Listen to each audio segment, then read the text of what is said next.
free of compulsive thinking. And then you are free to use thinking as a beautiful tool for creating, but you're no longer creating from an egoic neediness. You're creating as an expression of consciousness that creates through you. Whatever it is that you create depends on who you are on the form level as a person. You may have certain abilities or certain things you have learned, and how or what you create depends on that. But that which inspires the creation is the consciousness that then moves through you into a particular channel. And then creativity comes in. Whether you're an artist or even a scientist needs that, or the science is based on rational thinking and analysis. The greatest breakthrough in science came to people, and there are many stories about that. They came to people who suddenly went blank, not really blank, but spacious. Einstein had many moments of spaciousness. And then things suddenly come that could not be arrived at through thinking. Thinking was necessary too, but it didn't. The real breakthrough comes as a revelation, even in science. So, and it transforms your relationships to other humans. And that's a beautiful thing. Even if that's all, if you're not creative in any other area except in all your relationships, to relate with that feeling of benevolence towards others, no matter whether it's your intimate relationships or relationships that happen for a few minutes during the day, all these are important.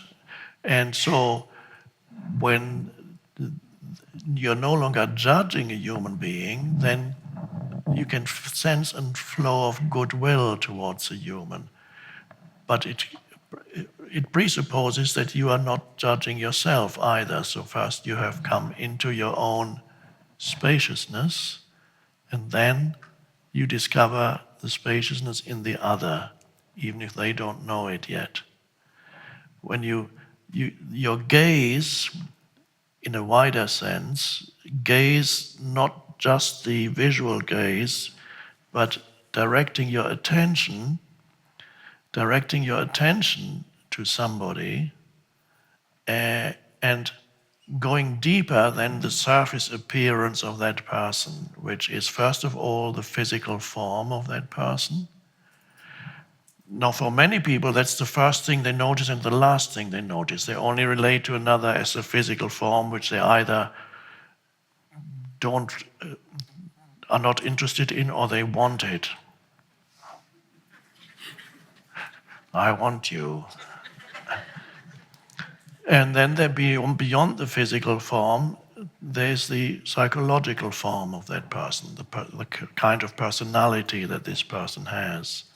So that's the next thing. So level 1 is the physical thing when you meet somebody. Level 2 is the personality of that person, which is also it's a psychological. This is the physical form. The next level down is the psychological form. And if you're stuck on those two levels, you can never truly come to a relationship of true lovingness towards the other, of true goodwill towards the other, of truly sensing something that unites you to the other. There's always that sense of separation because you haven't gone deep enough into the other. Why haven't you gone deep enough into the other? Because you haven't gone deep enough into yourself. It's only if you've gone deep enough into yourself, and by deep enough means into the inner spaciousness in which you're not thinking, no compulsive thinking, an alertness remains. That is, you become suddenly very deep. And then you can look at another human being, no matter what they say or do or how they look, you can then sense their beingness also, but only through yours. And there you meet. When you can sense a human's beingness, even if they can't sense it for themselves, there's a feeling of love, not in a conventional sense, a lovingness towards the other. And that is you recognize the most essential thing of who you are is also in the other. You recognize that oneness. And what is that? It's consciousness. What you love in true love, what you love in the other, is their consciousness. What you love in the dog, although it's lovely to touch a dog, it's lovely to look at the dog or the cat, but what you really love when you look into the eyes of the dog is the consciousness of the dog. The beingness looks back at you, and you look into the eyes, and unobstructed by thinking in the dog. And for a moment, the dog frees you from your own thinking. People don't know that that's what happens. And that's why they love dogs, because for a moment, you look at a dog and there are always a few moments when you're not, unless you're so burdened that you can't even be present with your dog. For a moment, the dog frees you off and you go, you feel yourself more fully, because there's a being who is one with itself and is not imposing anything. So there's the shared beingness or consciousness you suddenly sense.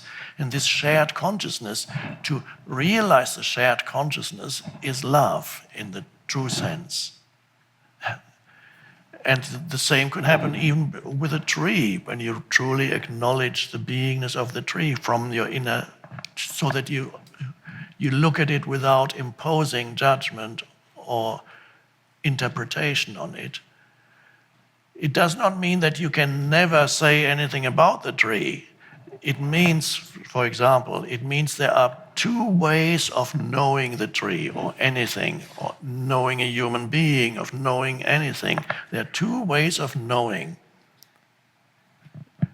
even yourself. One is through thinking and concepts. So I can know you by knowing many things about you and your past and what happened to you and your background, and so all these things I know about you. But there is a more fundamental and more essential way of knowing. I can know you as consciousness rather than as the form that you are. I can know the tree by looking at it, giving it my fullest attention, and just the awareness for the sense perception. And I'm looking at that tree and I can suddenly sense its aliveness, its stillness, its beingness. I can sense that. Sensing that means I'm connecting with it, and connecting means the connection has always been there, but now you notice it, you connect with the tree, and you love it. It does not mean that in some other moment, when a child wants to know what the name of this tree is, because there is a time when a child asks about names and concepts, you're not going to refuse and say, I'm not going to tell you what the name, because I don't want you to get trapped in concepts. You have to encourage the child not to lose the deeper knowing when you give the name. So you tell this is an oak tree, or better, you tell the child we call it an oak tree, because it isn't an oak tree, we call it an oak tree. And then encourage the child to look, to continue to perceive it, touch it. If there's something to smell it, listen to the leaves, listen, look, touch, interact, give it your attention, so that the child is not trapped in a world of concepts, as is the destiny of many children these days at an early age, get completely absorbed by concepts. And before you know it, at a fairly early age, they are lost in their minds. Unhappy a lot of the time. What's the next thing that I can think of that I need? we'll talk about that.